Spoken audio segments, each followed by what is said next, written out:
Bem-vindo a todos, muito obrigado, doutor Abdias, tá? Vamos fazer essa live aqui dos 28%, né? Vai fazer um formato um pouquinho diferente das nossas lives que a gente costuma fazer aqui pela DAGE, tá? E aí eu vou passar aqui a palavra para a doutora Alessandra agora, para que ela esclareça como é que vai ser e tal, e faça as suas considerações iniciais. Está presente aqui pela DAGE a doutora Alessandra, doutor Paulo, tá? E obrigado, e vamos aí, então, dar início. Pois não, doutora Alessandra? Boa tarde a todos, é um prazer estar aqui com vocês, agradeço a presença do doutor Abdias, né, advogado do processo dos 28% de 97, que tramita em Fortaleza. O intuito dessa live, né, Alexandre, que a gente pensou em fazer agora, nessa semana, é porque a gente observou nos e-mails do jurídico, nessas 2 últimas semanas, um aumento das dúvidas em relação aos 28% de 97. Então, a gente resolveu compilar essas dúvidas mais frequentes e trazer nesse formato de live de perguntas e respostas para a gente poder sanar essas dúvidas nessa hora que a gente tem à nossa disposição, doutor Abdias, para que a gente alcance a maior parte dos nossos filiados, né? Aqueles que mandaram os e-mails e aqueles que não mandaram, mas têm essas dúvidas, certo?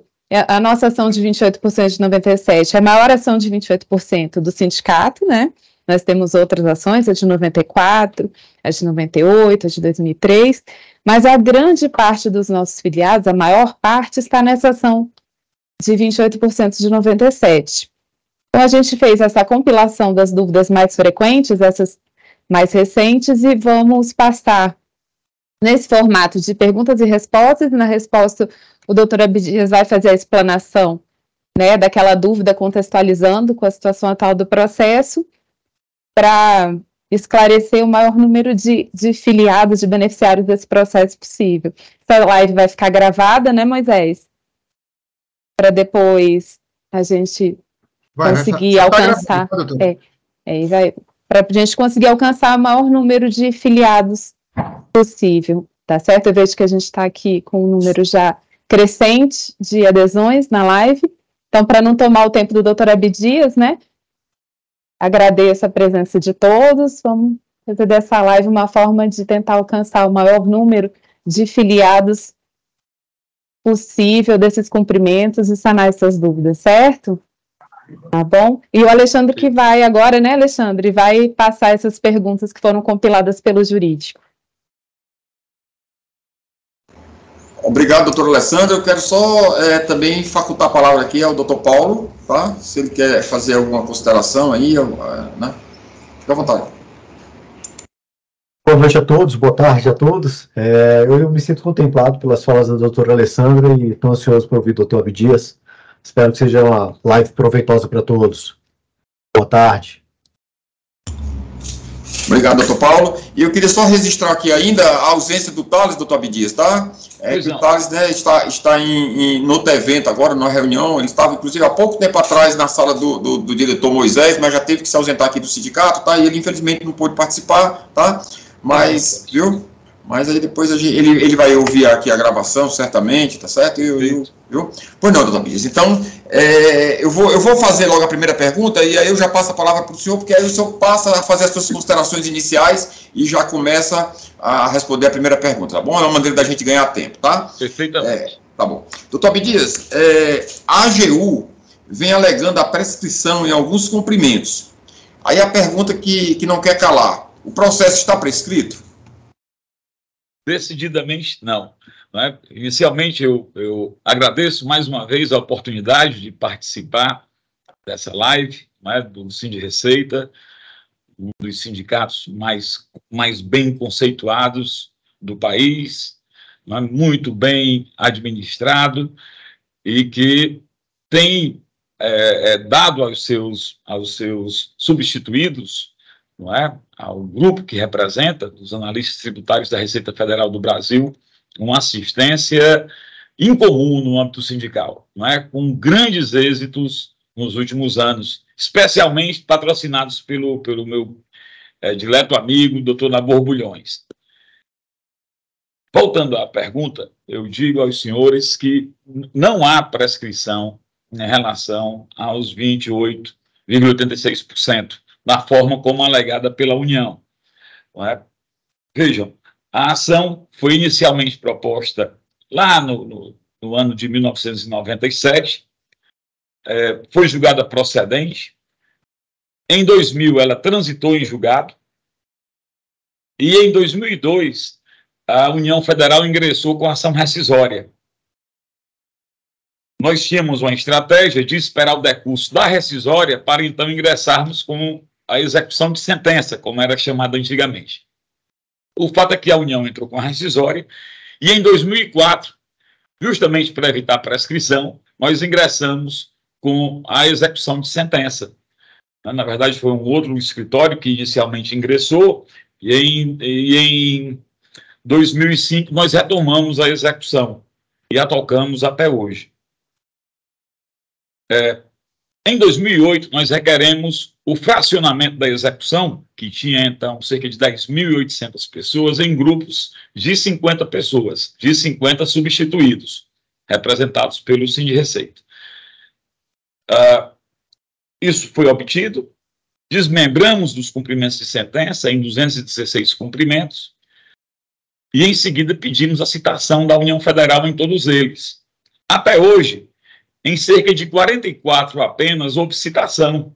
Nos demais não houve citação. Então, como se fala em prescrição em um processo em que sequer houve citação? Esse é mais um argumento que pesa contra essa alegação que a União vem fazendo atualmente de suposta prescrição. Na sequência, já em 2012, iniciamos tratativas com a União Federal.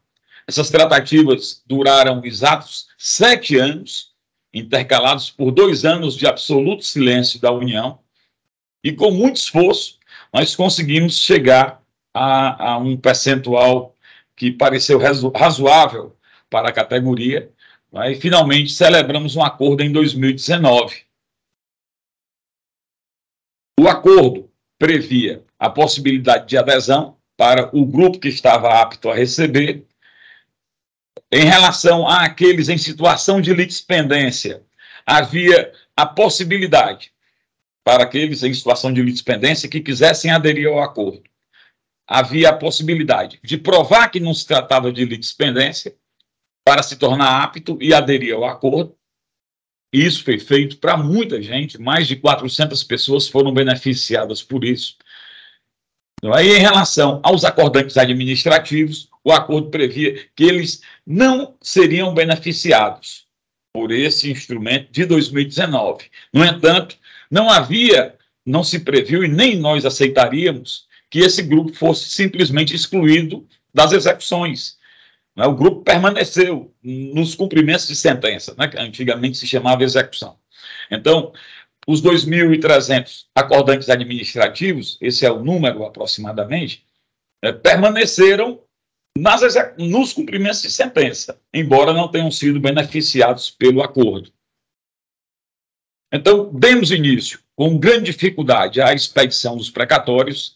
As varas federais são relativamente bem estruturadas, mas não tinham estrutura suficiente para atender a uma demanda enorme e pontual, como foi de que nós precisamos, para a expedição dos precatórios. Acredito que mais de 5.000 requisitórios já foram expedidos, entre precatórios e RPVs, desde 2019 e 2020.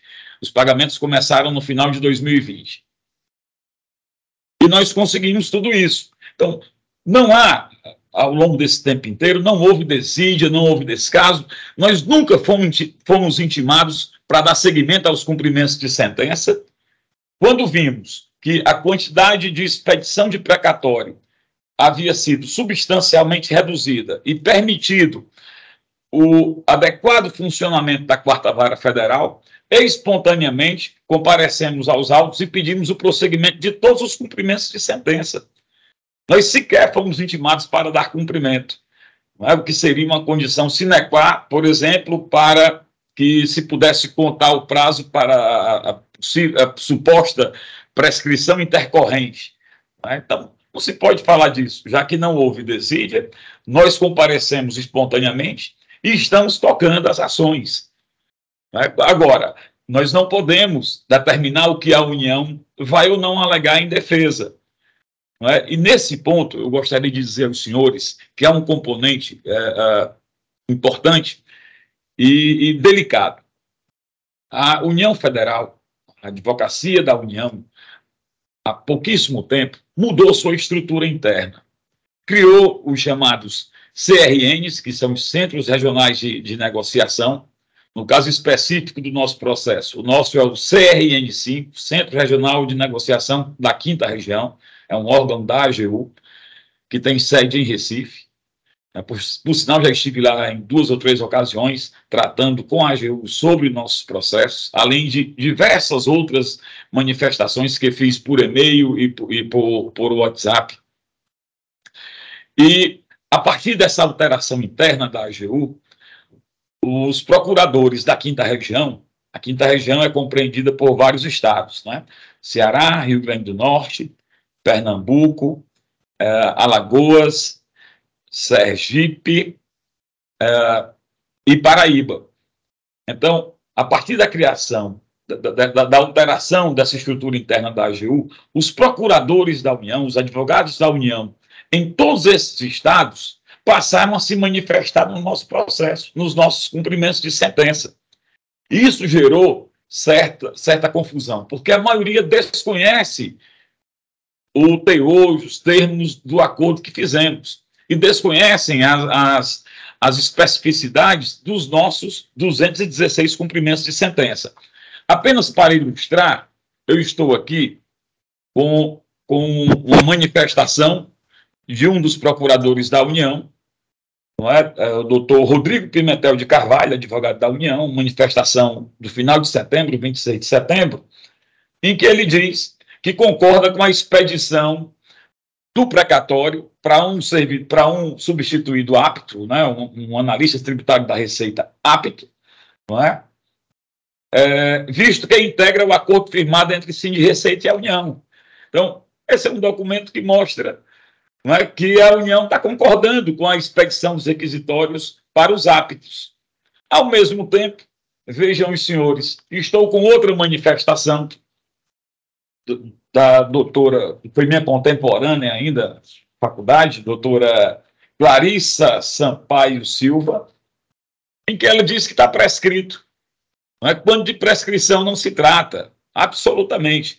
Então, hoje, por sinal, antes da nossa reunião, eu mantive contato com o advogado-chefe da União no Ceará, doutor André Moraes, mostrei a ele essas incoerências da União e pedi que marcássemos uma audiência, de preferência presencial, para que pudéssemos afastar essas posições conflitantes da União, né, que gera no destinatário final do Poder Judiciário, que é o jurisdicionado, que são, no nosso caso, os analistas tributários da Receita, essa dúvida, esse temor de que o seu direito está prescrito. Absolutamente não. Nós estamos empenhados e vamos cumprir a nossa missão até o final. E com a graça de Deus, de forma satisfatória, conseguindo com que todos recebam os créditos a que fazem jus. Essa é a nossa determinação. Muito obrigado, doutor Abdias, foi bastante esclarecedor, mas eu vou aproveitar e a colega Elza, relacionada a essa questão, ela fez uma pergunta aqui, deixa eu só localizar, que acabou aqui o chat aqui. Se quiser eu faço aqui, Alexandre. Por favor, Moisés, se você localizar a pergunta da colega Elza aí. Então vamos lá, doutor Abdias, a colega Elza perguntou assim, se não há prescrição, quem não enviou a procuração ainda, pode enviar agora? Vejam. Não há prescrição, é possível sim o envio, mas não se trata exatamente de procuração. Recentemente eu recebi uma informação de que um dos órgãos do Sindreceita no Rio de Janeiro teria dito não sei se era um órgão ou se um grupo de pessoas ligadas ao Sind Receita no Rio, mas em que eles falavam que os advogados tinham recebido procuração e autorização de desconto e, portanto, não tinham que mandar um termo de anuência, mas a situação não é bem essa. E esse é um dos temas que nós abordaremos, eu acredito. Não é? Vejam, nós, advogados, não recebemos procurações dos analistas tributários. É uma ação coletiva em que nós, em nome do Sind Receita, e aí recebemos procurações, sim, do Sind Receita, não é? Estamos atuando em benefício da categoria, não é? De cada um dos grupos de até 50 pessoas que integram os 216 cumprimentos de sentença que estão em curso. Então, o que nós pedimos, na verdade, foi um termo no caso daqueles que queriam aderir ao acordo, que decidiram aderir ao acordo. Eles tiveram que concordar, porque havia ali a previsão de uma redução do valor a ser recebido, não é? E tinha que haver uma anuência expressa das pessoas. No caso atual, em relação a quem quer prosseguir, tanto seria possível a assinatura do termo de anuência para quem quer entrar e aderir ao acordo, como do termo de continuidade do processo, de continuação do cumprimento de sentença. Doutor Abdias, desculpe interromper, é porque sobre essa questão aí nós vamos ter uma questão específica. Isso. Então, ainda é sim possível se enviar a documentação que está disponibilizada no site do Sind Receita, em ordem a que possamos, com segurança, dar seguimento aos cumprimentos de sentença. Não é? Agora, como veremos, as situações são distintas para os aptos a receber, assim considerados aqueles que nunca receberam qualquer valor a título de 28,86%, não é? Há também a situação daqueles em aparente situação de litígio, assim considerados aqueles em relação a quem a União acusou a existência de um outro processo, não é? Supostamente também relativo aos 28%, e nós vimos que a União tem se equivocado tremendamente nesse caso. Há muitas pessoas apontadas em situação de litispendência, em que nós mostramos para a AGU que o processo versava sobre outro tema, ou o processo versava sobre um cargo anterior do interessado, ou ainda a União chegou a apresentar o próprio cumprimento de sentença como fundamento da litispendência. E nós mostramos, olha, não é litispendência. Se o processo A é aquele em que estamos executando o crédito dessa pessoa, você não pode chegar e dizer que ela está executando o processo A para alegar litispendência. Não é? É uma incoerência isso. Então, também temos essa situação e temos a situação peculiar daqueles que firmaram acordos administrativos. É uma situação peculiar porque houve uma alteração substancial recentemente, não é? Na jurisprudência, especialmente da Quinta Região, em que se reconheceu o direito aos 28 sobre a RAV exclusivamente para aqueles que firmaram os acordos administrativos lá do final dos anos 90 e início dos anos 2000, em que os servidores receberam de forma parcelada os 28 incidentes exclusivamente sobre o vencimento básico e não sobre a RAV. E por que houve essa mudança? Porque a RAV é um direito que já teve seu reconhecimento realmente esclarecido a partir da década de 2010. Então, como admitir que houve uma renúncia a um direito, a RAV, quando esse direito não existia lá no ano 2000, nos anos 90, ano 2000, quando se firmou o acordo administrativo? Então, o TRF da Quinta Região firmou o entendimento de que esses acordos administrativos não podem comprometer esse crédito dos 28 sobre a RAV e que quem está nessa situação tem sim direito a perceber esse crédito. Esse tema foi levado ao STJ em grau de recurso especial e o STJ acolheu a tese da Quinta Região, na verdade, manteve a tese, mas não enfrentou o mérito dela. Por quê? Porque o STJ entendeu que a matéria esbarrava na súmula 7, que rever esse tema significaria rediscutir fatos e provas. Tá? Então, hoje a jurisprudência sinaliza de forma muito consistente no sentido do reconhecimento do direito aos 28 sobre a RAV. E aí cabe a cada um que fez acordo administrativo na década de 90, começo do ano 2000, decidir se vai enfrentar isso se apegando a essa tese ou se vai pedir sua exclusão da ação. Né? A nosso sentir, o direito é bom, mas a decisão é personalíssima de cada analista tributário da Receita que é substituído na ação.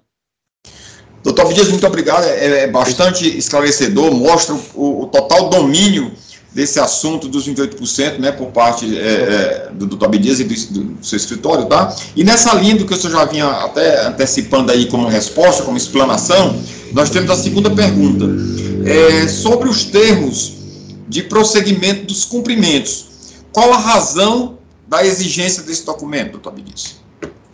Vejam, a exemplo do que ocorreu com o termo de prosseguimento, com o termo de adesão, né, que tinha uma razão precípua, né, que seria, vou aderir ao acordo e aceito o deságio, né, que se estabeleceu em acordo. Deságio que não foi fruto de uma conversa rápida com a União, foi fruto de 7 anos de intensas negociações, foram mais de 100 reuniões entre Brasília e Fortaleza, a maioria aqui, muitas formais, muitas informais, né, informais no sentido de não terem registro, não é, mas em que debatemos em profundidade o direito dos nossos clientes.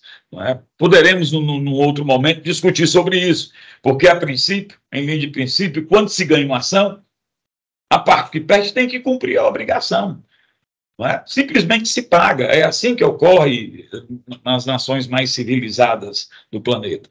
Não é? E é assim, e é isso que se esperaria no nosso país. Infelizmente, essas ações demandam décadas, os valores são extremamente expressivos, não é? E muitas vezes a gente vence e tenta executar em momentos em contextos desfavoráveis na economia, nas finanças públicas, e isso tudo dificulta. Mas foi o melhor que pudemos conseguir. Registro que, inicialmente, a proposta da União foi de apenas 1/3 do crédito de cada um. E, ao longo desses anos todos, de 7 anos, nós brigamos até chegarmos a quase 2/3. Não é? Foi isso exatamente o que aconteceu. Me desculpe, eu divaguei um pouco a pergunta em relação à finalidade dos termos atuais. Sobre os termos de prosseguimento. Perfeito. A exemplo dos termos de adesão ao acordo, também há fundamentos para esse termo de prosseguimento. E quais são essas razões? A nosso ver, são múltiplas as razões. Primeiramente, da ciência aos beneficiários, né, que está em curso aquele cumprimento de sentença, que ele tem um crédito a receber e que o Síndico de Receita está empenhado com os seus advogados em satisfazer esse crédito com o menor custo possível. O segundo aspecto diz respeito, e aí entra aquela questão da divisão entre os diversos grupos. Quem está apto a receber, praticamente não terá grandes dificuldades para o recebimento, porque se está apto, o crédito é certo, e acredito que nós chegaremos a um bom termo na execução, no cumprimento de sentença. Mas nós temos a situação de quem não está apto por litispendência, por exemplo, quem está em aparente situação de litispendência, como a União apontou nas diversas manifestações que apresentou no processo. Em relação a essas pessoas, elas precisam ter a consciência de que, se tiverem ingressado com uma ação idêntica, poderão ser derrotadas e não receber absolutamente nada. Então, esse termo faz com que a pessoa compartilhe conosco dessa responsabilidade, desse compromisso de se pautar de acordo com as suas ações. Se você tem mais de uma ação idêntica, isso gera litispendência. 2 ações de 28,86% geram litispendência. E o correto é que a ação mais nova seja extinta.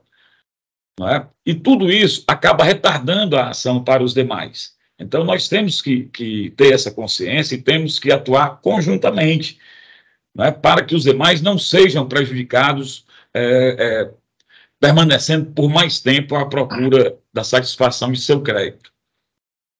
Em relação aos que estão em situação de acordo administrativo, também é fundamental, porque há um risco também de sucumbência para ele. Não é? Em princípio, toda ação judicial tem um risco de sucumbência. Por melhor que seja seu direito, há um risco de sucumbência. Não é? Eventualmente, por uma questão processual, você pode ser derrotado, mesmo tendo um bom direito. Como também o inverso é possível. Numa situação em que seu direito não é tão bom, mas por uma questão processual você vence, como aconteceu com algumas categorias em relação a 84,32%, a do Plano Collor. Pois bem, então, é fundamental que se tenha essa percepção. As pessoas que estão em situação de acordo administrativo têm hoje uma boa sinalização da jurisprudência em prol do reconhecimento desse direito, mas é algo que eventualmente pode mudar. Aqueles que estão em litispendência, se realmente a situação for de litispendência, o conselho que eu dou é que decidam em que ação querem ficar, não é? E saiam de uma delas, porque seguramente, se for detectado, a União vai ser vitoriosa. E quem não está em situação de litispendência, o conselho e o apelo é para que se apressem em obter a documentação que mostra que não se trata de litispendência, para que possamos juntar os autos e dar seguimento ao processo. Não é? Em relação a esse especificamente, vale lembrar que o acordo prevê que a partir de 2019 até 2020 era um ano, quem estava em situação de aparente litispendência poderia demonstrar isso e passar a condição de apto. Nós conseguimos prorrogar essa condição para 2021 e para 2022. Então, quem está em situação de aparente litispendência teve 4 anos para mostrar que não estava em litispendência e aderir ao acordo. Então, hoje é impossível se provar litispendência para fins de adesão ao acordo, mas é perfeitamente possível se provar que não há litispendência para fins de prosseguimento do cumprimento de sentença. E aí, se dermos prosseguimento e provarmos que não há litispendência e houver interesse em se aderir ao acordo, nós poderemos tentar, mais uma vez com a AGU, abrir espaço para esse fim. Eu espero que estejam entendendo. Eu estou me referindo, nesse momento, somente aos que estão em situação de aparente litispendência. Não é? A outra finalidade desse termo para a continuação dos cumprimentos de sentença diz respeito também à questão dos honorários advocatícios. Até 2018, caros analistas tributários, não é, e dirigentes do Sim de Receita, até 2018, ações coletivas eram propostas por advogados que as venciam e constituíam um título executivo. A partir daí, qualquer advogado, ainda que não tenha trabalhado para a constituição daquele título, poderia entrar na ação, pegar um grupo e executar. E não havia, como até hoje não há, uma responsabilização. Desculpe. Como? Não, foi alguém que entrou no... Ok. Pois não. Então, prosseguindo. Então, justamente para evitar esse tipo de coisa, em 2018, surgiu uma legislação, a Lei 13.725, né, que alterou o Estatuto da Advocacia e inseriu lá, no artigo 22, os parágrafos 6º e 7º. Em linhas gerais, embora mal redigido, a minha avaliação, esse dispositivo estabelece o seguinte: o substituído pelo ente sindical não está obrigado a pagar honorários ao advogado da causa, em princípio. No entanto, se ele resolver executar o título judicial constituído a partir do trabalho do advogado da causa, advogado este contratado pelo ente sindical, aí sim ele se vincula ao advogado nos mesmos termos do contrato havido entre este advogado e o ente sindical, sem nenhuma outra formalidade. É isso que esse dispositivo estabelece. Não é? Então, antes disso, o advogado não tinha direito a praticamente nada. Depois dessa norma, não é? Houve uma luz no fim do túnel que ainda não está devidamente esclarecida.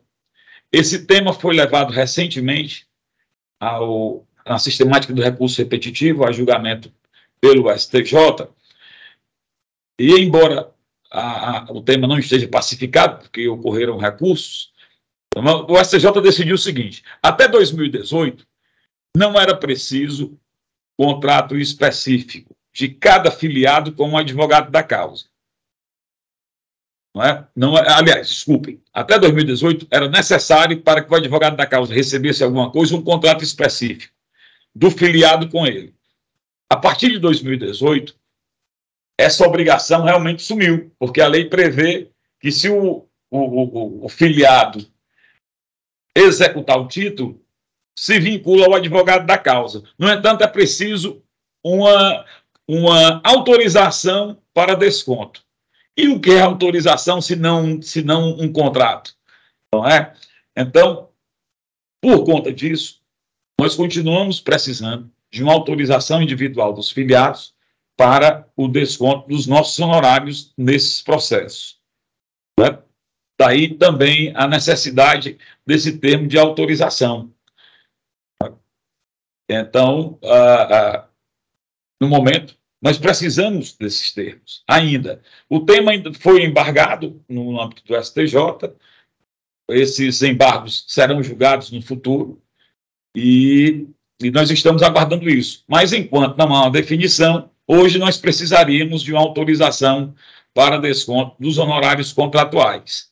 Né? Esse também é um dos aspectos que justifica o termo de prosseguimento.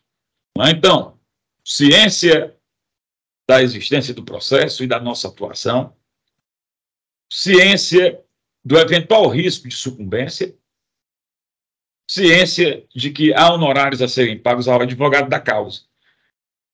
Né?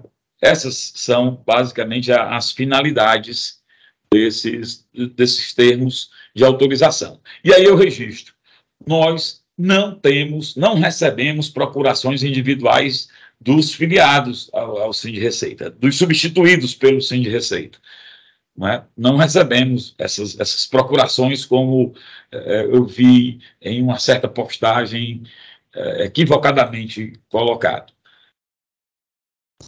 Muito obrigado, doutor Abdias, tá? As perguntas seguintes, eu acho que o senhor até já andou respondendo aí, pelo menos en passant, mas como entraram filiados novos aqui participantes novos, nada não prejudica o senhor, na medida do possível, repetir, tá bom?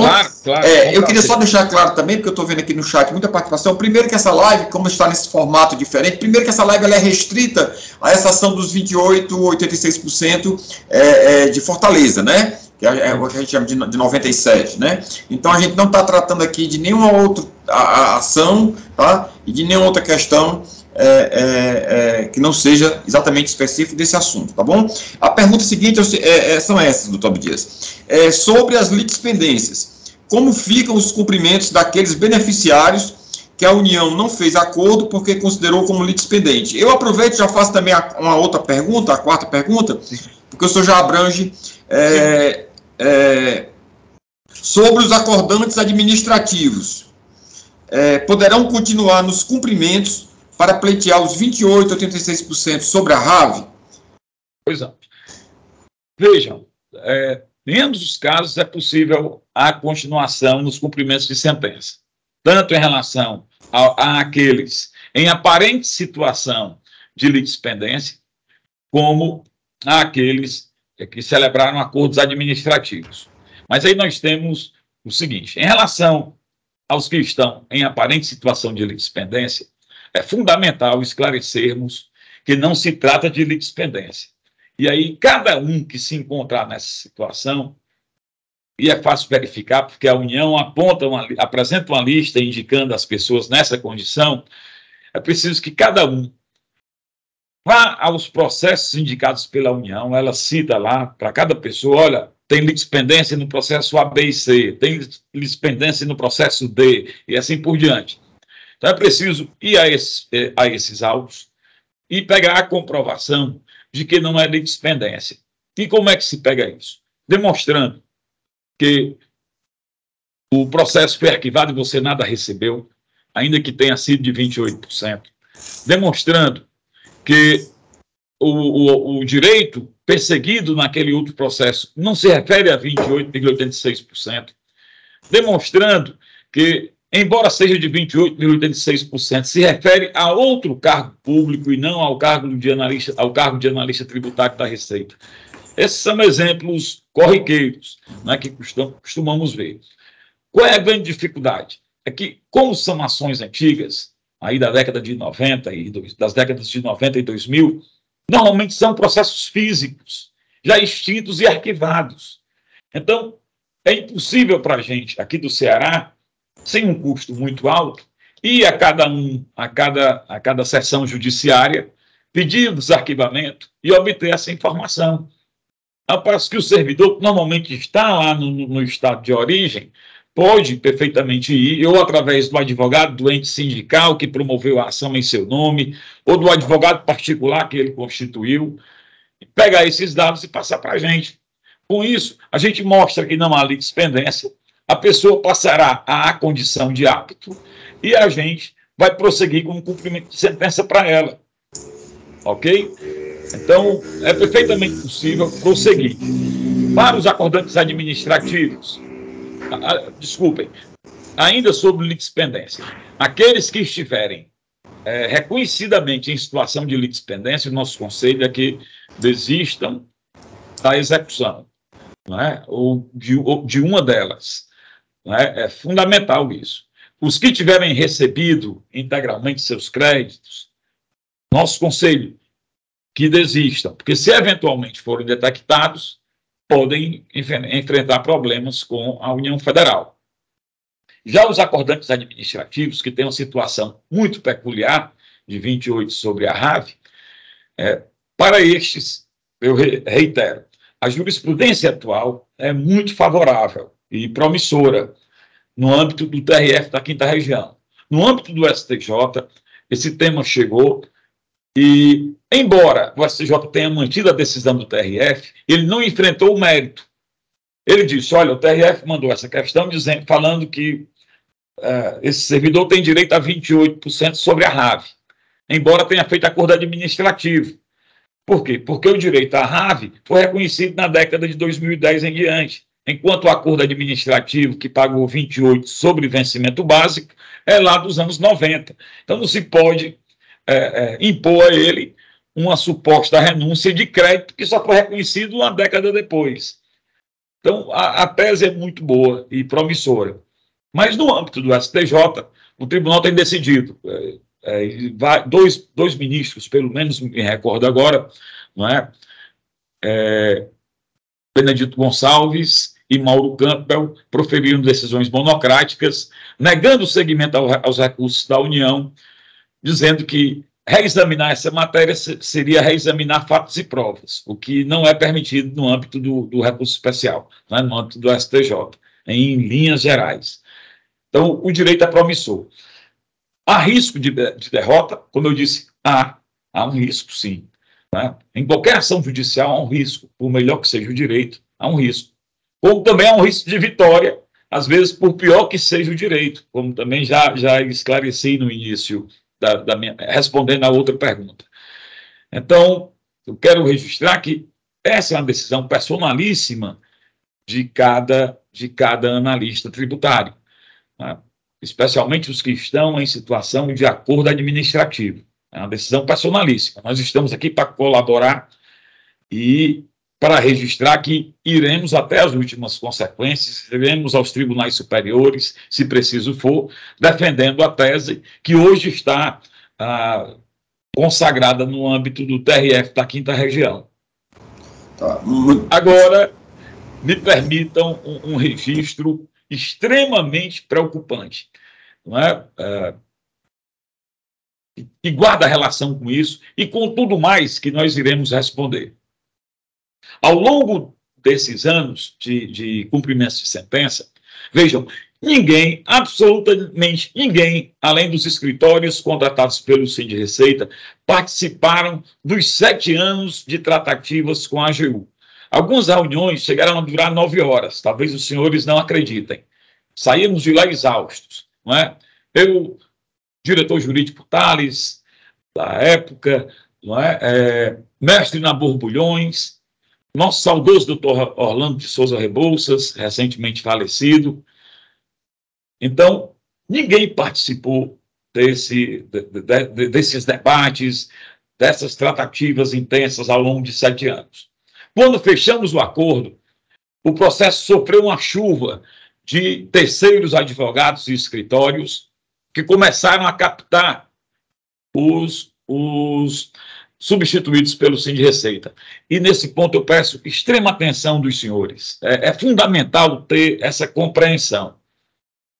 Esses terceiros escritórios, sem conhecimento de causa, sem ter participado das tratativas, sem sequer terem lido o teor do acordo, porque eu não posso tirar outra conclusão que não essa, pelos absurdos que eu estou presenciando aqui, captaram indevidamente substituídos do Sind Receita, né, que os constituíram, pagando até 30% de honorários apenas pela expedição do precatório. Vejam, alguns dirão, o Abdias está querendo defender a posição dele, os honorários dele. Não se trata exatamente disso, embora, por via reflexa, acabe repercutindo também nos meus honorários. Mas vejam, nós cobramos 15% pelo acompanhamento de uma ação de mais de 2 décadas, uma ação de conhecimento.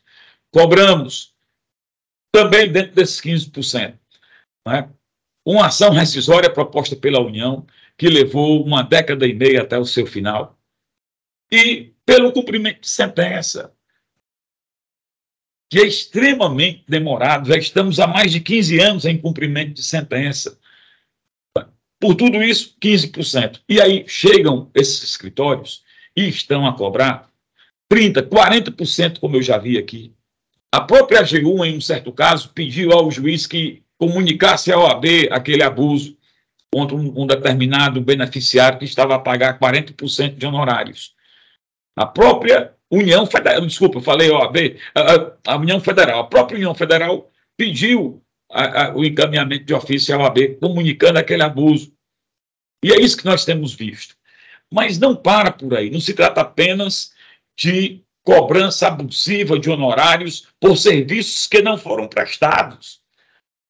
Não é? Se trata também de colocar em risco o direito de todos os analistas tributários que estão nesses autos.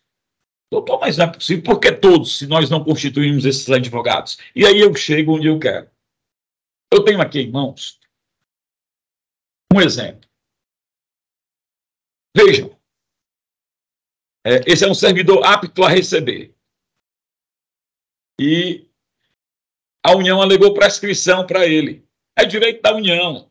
É direito da União. Isso não nos intimida nem nos assusta. Nós recorremos, nós vamos atrás e conseguimos reverter. Mas vejam o que houve.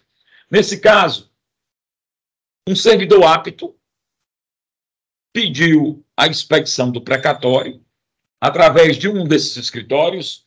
Posso ver aqui o escritório? Aqui, a petição do escritório. Os senhores vão ver quem é. Pediu, o juiz negou. E ele apelou. Ok? Esse caso ainda tem apelação. Um servidor apto. Mas vou mostrar aos senhores um outro caso. Um minuto só. O servidor acordante.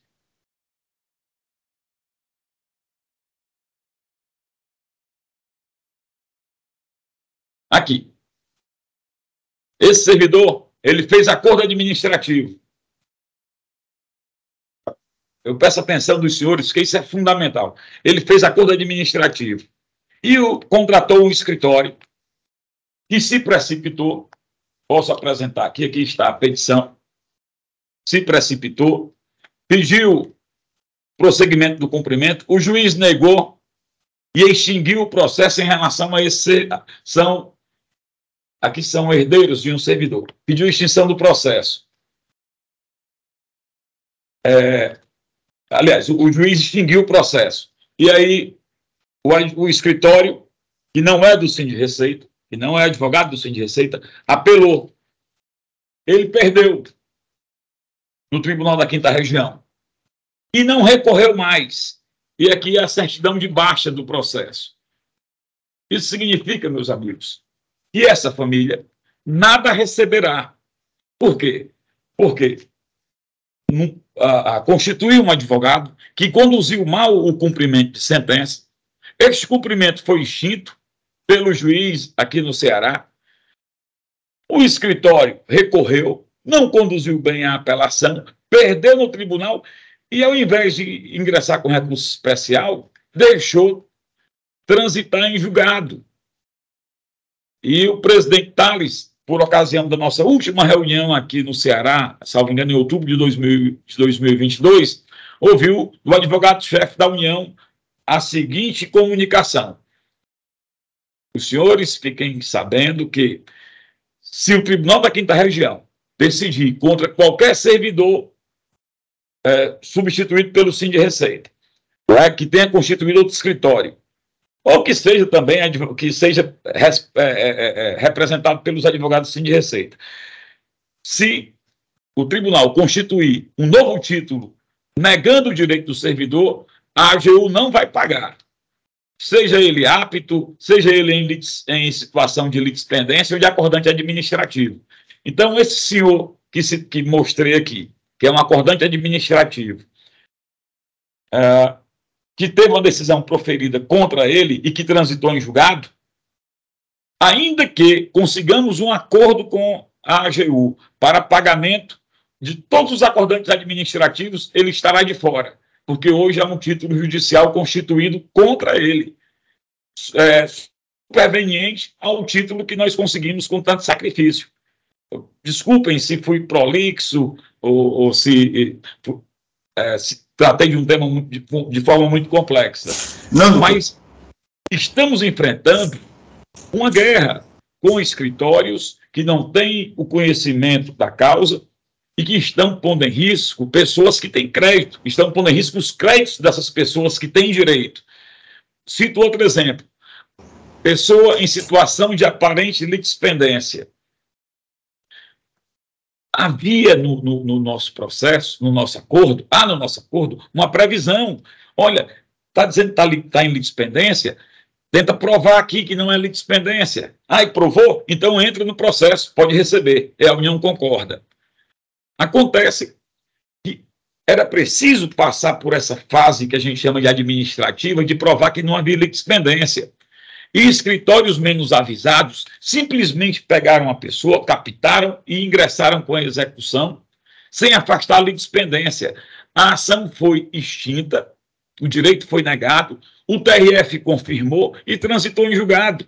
Essa pessoa, em situação de aparente litispendência, mesmo se provar que não havia litispendência, não poderá mais receber. Esse é o risco que se corre ao se contratar um advogado que não esteja com absoluto foco nas peculiaridades desse enorme processo. Não Quer dizer, não se trata apenas de pagar honorários altos ou de defender honorários de advogados constituídos pelo Síndico de Receita. Se trata de pôr em risco o próprio direito de todos os senhores que ainda têm créditos a receber. E aí passo a falar da repercussão disso sobre o que nós estamos conduzindo hoje. Vejam, nós, com muita cautela, atuamos em duas frentes. Para os acordantes administrativos, pedimos ao CRN5 que abrisse tratativas para que pudéssemos viabilizar novo acordo em favor dessas 2.300 pessoas aproximadamente. O CRN5, inicialmente, não aceitava sequer abrir tratativas, mas disse que formulássemos o requerimento, formulamos e estamos aguardando a definição. Como é um órgão recente, com uma carga de trabalho imensa, relativa a 6 estados da federação, ele está tendo dificuldades, mas vai enfrentar esse nosso requerimento, acredito eu, que até o começo do próximo ano. Só que, no plano judicial, como eu já falei no início, nós requeremos espontaneamente os prosseguimentos de todos os cumprimentos de sentença. E em relação aos acordantes administrativos, nós mostramos ao titular da vara, da 4ª Vara Federal, doutor José Vidal, que a jurisprudência do TRF e do STJ reconhecem já o direito para essas pessoas aos 28 sobre a RAV.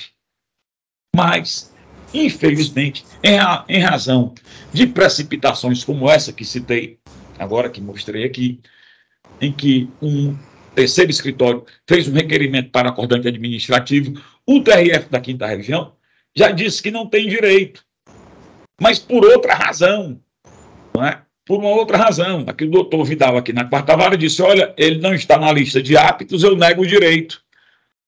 Aí vejam o problema que agora nós vamos enfrentar, quando chegarmos ao tribunal.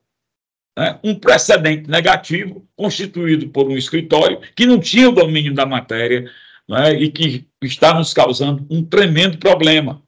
E se nós não tivermos a habilidade, né, para contornar isso, esse problema vai prejudicar o direito de 2.300 pessoas em situação de acordo administrativo.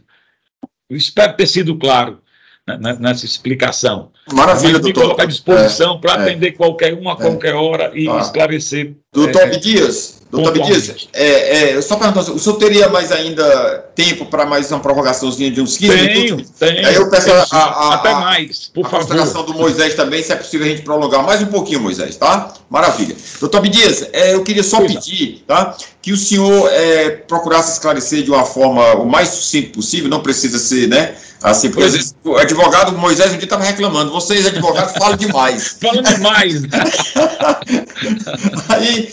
Mas eu queria pedir que o senhor, da forma mais resumida possível, tá, esclarecesse o que é que configura, tá, as características de uma litispendência, o que é que configura um processo ser do mesmo assunto, ao mesmo tempo ser um litispendente e outro não, por favor. No caso específico dos 28,86%, não é? A litispendência é configurada pela propositura de 2 ações pleiteando o mesmo direito. Então, se o analista tributário está conosco aqui e tem uma ação individual ou coletiva em outro estado, a União vai detectar isso e vai apontar como litispendência. Certo? Isso é o que configura a litispendência. Entrar com 2 ações idênticas, né? As mesmas partes, mesmo pedido e mesma causa de pedir. Pronto, era isso que eu queria ouvir, exatamente, esse ponto aí, né? Mesmas partes, mesmo pedido e mesma causa de pedir, né? Isso, perfeito, então perfeito. É preciso que cada analista participe ativamente desse processo de cumprimentos de sentença, nos ajudando e fazendo esse levantamento. Quem estiver nessa situação, não é, além de se ajudar, vai acabar ajudando aos demais. Não é? No meio sindical, e aliás, na sociedade em geral, se não houver essa comunhão de vontades, de pensamentos, para que tudo flua rapidamente e todos sejam beneficiados, nós enfrentaremos sempre grandes dificuldades. Então, quem estiver em litispendência, eu faço esse apelo, faça uma verificação, se pudermos ajudar daqui, tentaremos. Mas o grande problema, como disse, é que esses processos normalmente são físicos, não foram virtualizados, então nós não temos como acessá-los daqui do Ceará. Não é? Esse é o grande problema. Por isso eu faço esse apelo. Procurem o advogado que constituíram, ou o ente sindical que eventualmente entrou com ação em seu nome. Nós sabemos que alguns entes sindicais entram e o servidor não sabe que está sendo representado ali naquela causa, ou substituído. E tomem essa providência de reunir materiais que mostrem que não é litispendência. E Se eventualmente descobrirem que é litispendência, escolham em que causa querem ficar. O correto é ficar na causa mais antiga. E a causa mais nova tem que ser extinta. Né? No nosso acordo, nós conseguimos essa possibilidade de escolher. Por isso eu digo escolham. Mas o certo é extinguir a causa mais recente. Perfeito. Lembrando que esses termos estão na área restrita, né, dos filiados, tá? Tem que escolher apenas um daqueles termos ali, não é isso? E esse procedimento, né? E eventualmente, qualquer esclarecimento, peça ajuda, apoio aos seus DS, que eles deram todo o suporte, tá? Ou mesmo, eventualmente, pode até pedir alguma orientação ao Oliveira DS, Oliveira Advocacia, ou lá na DS Fortaleza, que o funcionário lá da DS, tá? Poderá orientar como é que você deve proceder em relação a isso. Doutor Abdias, eu vou fazer aqui de 2 perguntas para a gente tentar encurtar o seu tempo aí. Pois não estou à disposição, mestre. Ah, tá ótimo, muito obrigado aí pela atenção. Desculpas por ter me estendido tanto. Não, o senhor de maneira nenhuma foi prolixo. O que o senhor falou aí é porque o tema realmente é vasto e a gente tem que, né, realmente exige essa explanação aí demorada. Mas vamos lá, a quinta pergunta. Quem não aderiu ao acordo com a AGU e é considerado apto, ainda pode fazer acordo? E a sexta pergunta, o escritório ainda está recebendo os documentos que comprovam a ausência de litispendência para fins de emissão do TIA e adesão ao acordo? Que são perguntas mais ou menos correlatas, né? Pois não. Vejam, a primeira, quem não aderiu ao acordo, né, é considerado apto. Pode sim, e deve, a meu sentir, assinar o termo ou de adesão ou de prosseguimento do cumprimento de sentença. Não é? Qual a diferença, então, entre aderir e prosseguir no cumprimento? E eu digo com tranquilidade. Quem aderir terá uma grande possibilidade de receber seus créditos de forma muito mais rápida. Quem não aderir será muito bem representado por nós, já está sendo, nós estamos dando prosseguimento aos cumprimentos, né? E nós iremos, como eu disse, até as últimas consequências, e acredito que as chances de êxito são muito, muito boas. Mas por que o senhor não dá garantia de 100%? Porque não depende só da gente. Nós temos a história jurídica do país é pontuada por mudanças de posicionamento dos tribunais. Por exemplo, 84,32% foi um direito reconhecido pela Corte Especial do STJ. Quando chegou no Supremo, se negou. 28% era um direito integralmente reconhecido. E aí veio um embargo de declaração e disse que se poderia compensar com créditos com valores incorporados em razão das leis que criaram os 28,86%. A GOI da Polícia Federal, por exemplo, foi um direito reconhecido para a Polícia Federal. Posteriormente, 400 pensionistas entraram e perderam. E hoje, a Polícia Rodoviária Federal, que tem o mesmíssimo direito, está há 22 anos, 23 anos, brigando com a União para obter esse reconhecimento. Então, é possível uma mudança de postura, de entendimento no âmbito dos tribunais superiores que repercuta sobre o crédito de todos, inclusive sobre os 28%. Né? Fora isso, eu não vejo possibilidade de perdermos isso. É isso que digo para aqueles que são aptos a receber. Por isso, vejo ainda com toda a reserva, isso é direito de cada um, e cada um é que tem que decidir de forma muito pessoal. Mas vejo ainda que conseguimos viabilizar um bom acordo num tempo mais curto e que atendeu a muitas pessoas. Tanto é que foram expedidos, como já falei, mais de 5 mil requisitórios ao longo desses 3 anos e pouco, desde 2020. Em relação à outra pergunta, se o escritório ainda recebe TIA, né? E documentos de pessoas em situação de litispendência. Nesse ponto, nós temos um problema, não é? Um problema de ordem contratual. Nosso acordo com a União foi feito em 2019 e previa que nós teríamos 1 ano para provar que aquelas pessoas em situação de litispendência não estavam em litispendência. era uma situação apenas aparente, e que, portanto, elas tinham direito a receber seus créditos. E 400 pessoas nos procuraram e conseguimos reverter isso. Depois, nós conseguimos prorrogar esse prazo por mais um ano e depois por mais um ano, de forma que a União não aceita mais a prorrogação do prazo. Então, é possível receber, sim, a documentação para prosseguimento do cumprimento de sentença, não é? E eu acho que é tranquilo. Nós provaremos que não se trata de litispendência e conseguiremos dar seguimento. Talvez até aderindo ao acordo. Né? Mas, hoje, a União não está obrigada a pagar essas pessoas. Nós teríamos que prosseguir com o cumprimento pelo valor integral. Esse é o registro que eu faço. Né? Porque houve um prazo de 4 anos para a gente provar que não havia litispendência.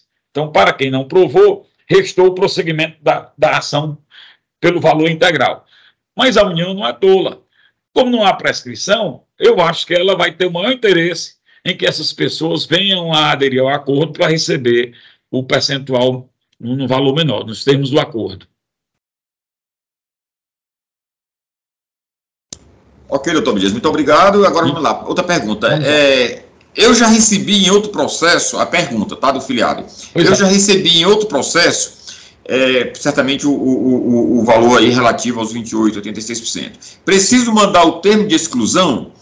Qual a previsão de pagamento para quem já enviou o TIA? Se é possível fazer alguma previsão, tá? Essa pergunta que eu fiz anteriormente, ela é muito relevante, né? Se a pessoa já sabe que não recebeu. Em resumo, quem não mandar o termo, quem não mandar os termos, tá? E não estiver apto a receber, tá? O que pode acontecer, se ele precisa realmente mandar o termo? Eu queria que você orientasse por isso. Em relação a quem já recebeu e está satisfeito com seu crédito, não é? Me parece que não é o caso de todos aqueles que estão em situação de acordo administrativo. Mas quem já recebeu e está satisfeito com o que recebeu, o apelo que nós fazemos é que nos comuniquem, não é? Nos informem, que aí nós pedimos a exclusão. E aí, isso diminui a pressão sobre o processo. Nós sabemos que nós vamos focar nos outros que nada receberam ainda, e vamos dar uma atenção melhor, vamos ter uma condição de prestar um serviço melhor e mais célere. Quando o processo fica ali com pessoas que já receberam e que não mantêm contato conosco, tudo fica mais difícil, né? E acho que isso faz parte daquela questão de consciência social, consciência sindical, de que o sindicato vai fluir bem se todos colaborarmos, né? Então, o apelo que eu faço é que, se já recebeu e está satisfeito com o que recebeu, nos comunique, né, por e-mail, que nós pedimos a exclusão, não há ônus nenhum, né, e será uma grande contribuição para que possamos focar naquelas pessoas que ainda não receberam, né, que querem prosseguir para receber seus valores. Mas, doutor Abdias, para essas pessoas, tá, que receberam, que não mandaram o termo solicitando a exclusão, que não entraram em contato, tá? Tem algum risco, tem alguma possibilidade de sanção para essas pessoas? Veja, como disse, nós dependemos de decisões judiciais, não é? É possível que o juiz condene a pessoa em sucumbência? Já recebeu, ele pode até entender que é a litigância de má-fé, porque como é que ela recebeu e está aqui na ação? E o que reforça isso? É que nós já pedimos desistência desde antes do cumprimento de sentença, nós já pedimos para cerca de 134 pessoas, 140 pessoas, algo assim, não é? Isso é um respeito aos demais substituídos, não é? Um respeito ao trabalho enorme do sindicato e dos advogados. Então, eu acho que era de bom alvitre que esses amigos que estão nessa situação de terem recebido nos comunicassem, nós desistiríamos, até para evitar que, eventualmente, sobrevenha uma condenação em sucumbência, né? Ou por litigância de má-fé. Doutor Abdias, eu vou fazer 2 perguntas aqui, já são as finais, tá? E aí, logo após, a gente entra aí no nosso encerramento da nossa live, que foi maravilhosa, doutor Abdias. É um prazer falar com o senhor pessoalmente, né? São aquelas pessoas que têm excelente conversa e tal, e muito também numa live essas aulas que o senhor está dando aí também é um excelente professor, viu? Muito obrigado.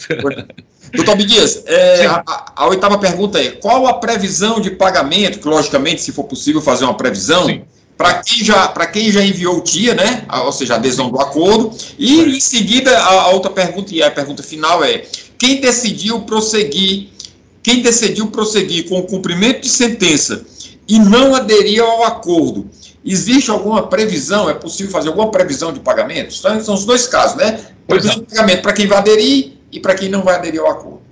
Pois não. Em relação a quem já enviou o TIA, nós temos as seguintes situações. Aqueles que enviaram até, acredito eu que até mais ou menos, aqueles que enviaram até março, começo de março do ano passado, né, esses devem receber agora em 2024. Né? Por que não até o dia 2 de abril, que é o prazo final? Porque o precatório é um sistema, ele tem um procedimento. E o procedimento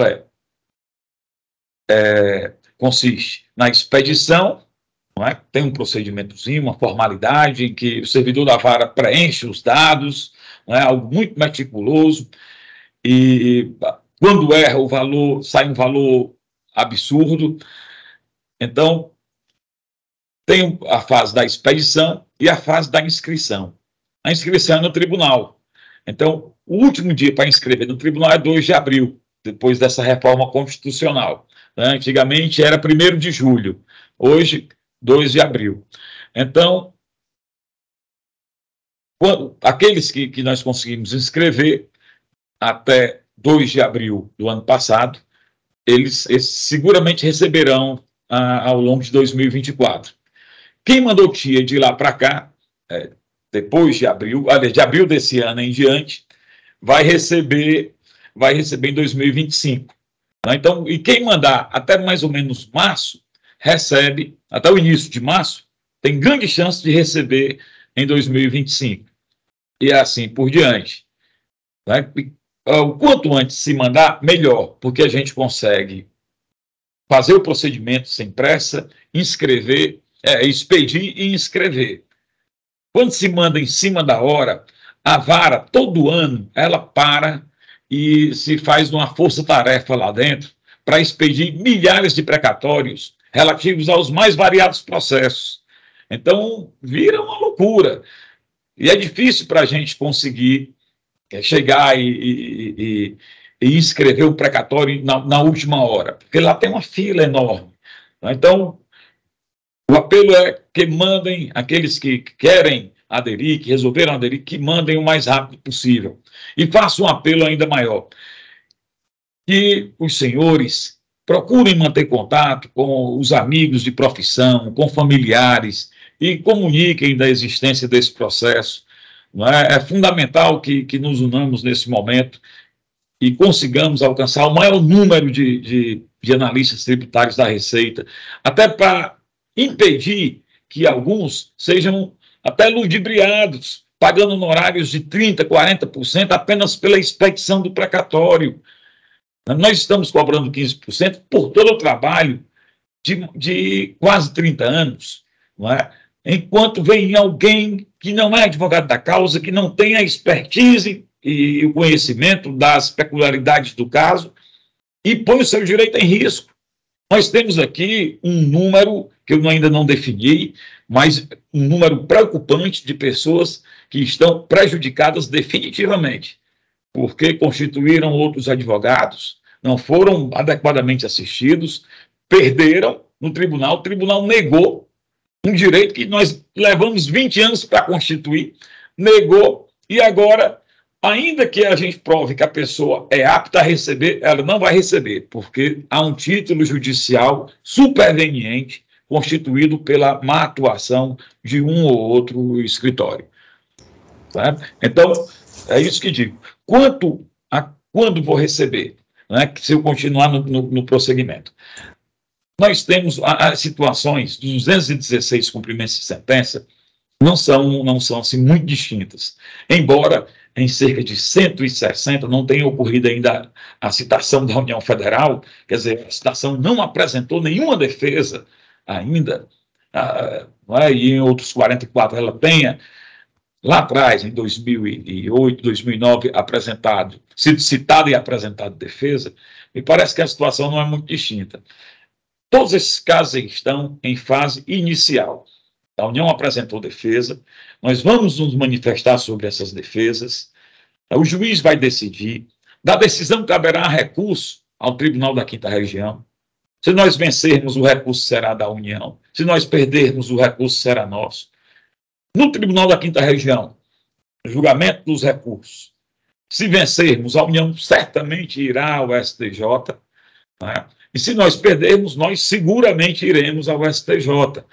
Então, infelizmente, eu não tenho como dar uma previsão de quando ocorrerá o pagamento para aqueles que persistirem nos cumprimentos de sentença. Eu posso dar uma garantia, a segurança do meu empenho pessoal, do professor Nabor, de todos os nossos colegas, colaboradores. Eu espero que um dia tenhamos uma live para apresentá-los, porque eles são os verdadeiros gigantes, né, por trás da cortina, que conseguem viabilizar tudo, né?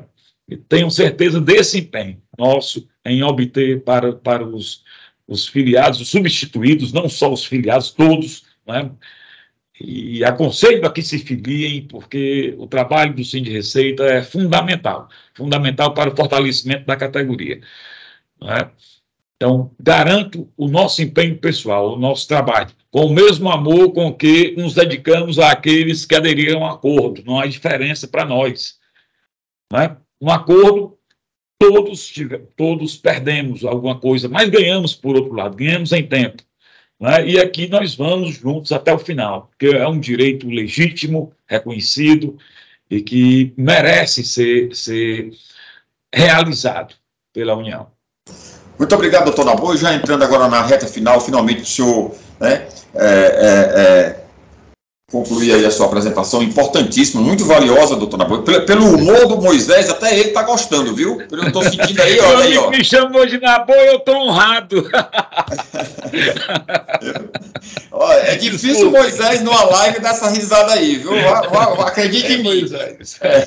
Mas eu queria passar a palavra para a doutora Alessandra, porque de repente se ela quiser fazer mais alguma pergunta, algum questionamento adicional, tá? Se não, já para também fazer as suas, né, seu encerramento, e depois eu devolvo a palavra para o doutor também fazer o seu encerramento, e aí a gente conclui a nossa live. Pois não, Alessandra. Obrigada. Eu queria agradecer ao doutor Abdias pelos esclarecimentos detalhados, pormenorizados de cada questão que foi apresentada. Se a gente não esgotou todas as questões, né, porque a gente compilou as questões mais que a gente recebeu em volume maior agora no e-mail do jurídico, mas assim, quem tiver dúvida ainda, ou que quiser um esclarecimento, né, mais detalhado, doutor Abdias, eu vou pedir para os nossos filiados que mandem um e-mail para o jurídico, né, o que puder a gente vai responder por aqui, o que precisar do apoio do escritório, a gente vai encaminhar para o escritório do doutor Abdias, que vai responder essas questões, certo? Perfeito. E a intenção é sanar todas essas dúvidas, e esse é um formato de live, de interação com os advogados, que o jurídico pretende promover cada vez mais, não é, Alexandre? Então, assim, a gente já viu que esse formato de lives específicas de cada processo acaba funcionando melhor, né? A gente viu que no chat algumas pessoas estavam questionando sobre os outros processos de 28%. Nós vamos fazer lives específicas sobre cada um deles e sobre as outras ações também, né? A Haddad, a partir de agora, de janeiro de 2024, vai implementar essas lives periódicas das ações, até para aproximar mais os filiados dos escritórios que conduzem essas ações. Certo? No mais, agradecer a participação de todos até agora, o doutor Abdias, para as suas considerações finais. O Moisés vai falar? Não, doutor, fale, que aí eu finalizo aqui. Pois não. Já não vai demorar não, né? Eu gostaria de agradecer imensamente a oportunidade de falar aos senhores sobre esse processo, não é, que marcou a minha vida, minha trajetória na advocacia. Não é? Peço perdão se me excedi em alguma ponderação ou falando muito sobre os temas, não é? Mas são temas que aqui me dediquei por muitos anos e gosto de falar sobre eles, de esclarecer o máximo possível para que todos possam fazer suas escolhas com segurança técnica, não é? E a confiança no advogado também é fundamental. Então, agradeço a todos e peço a colaboração de todos para que divulguem os temas sobre os quais falamos aqui, não é? Em ordem a que alcancemos o maior número de analistas que estão nessa causa, e talvez alguns precisem tanto e não saibam que tem esse crédito a receber. Por isso, o meu apelo para que divulguemos ao máximo isso. Muito obrigado a todos e desculpem mais uma vez pelo tempo tomado. Muito obrigado, doutor Abdias, muito obrigado, doutora Alessandra. Agora eu passo para o Moisés aí. Moisés, a sua fala é o ponto final, tá ok? Eu vi que você ficou muito feliz com essa live, né? Vamos fazer outros nesse formato. Obrigado, Moisés. Pode encerrar quando você estiver disponível. Doutor Abdias, muito obrigado. Só não falou demais não, doutor Abdias. É que é muita informação mesmo e, querendo ou não, a gente tem que ter paciência para escutar. Né? Pois é. Então, agradeço muito a sua participação, agradeço ao meu diretor querido, Alexandre. Muito obrigado. Doutora Alessandra, nós temos nesse momento 61 participantes, então agradeço a todos, tá? Terem acompanhado aqui nossa live. E acredito que a gente vai disponibilizá-la, não é isso, Alexandre? Depois a gente vai fazer a edição, tá? E vamos disponibilizar para os colegas, porque eu tenho a certeza absoluta que tem informações importantíssimas que o doutor Abdias aqui nos passou. Perfeito. Tá? E aí, como o senhor falou, doutor Abdias, divulgar o máximo, né? Pode deixar que é comigo. Vamos divulgar aqui para todo mundo, tá bom? Muito obrigado, pessoal. Ótimo. Muito obrigado a todos. Uma ótima noite, ótima semana. Boa noite a todos, tá? Até a próxima live. Um abraço. Até a próxima. Tchau, tchau. Até a próxima live. Obrigado. Boa noite. Boa noite.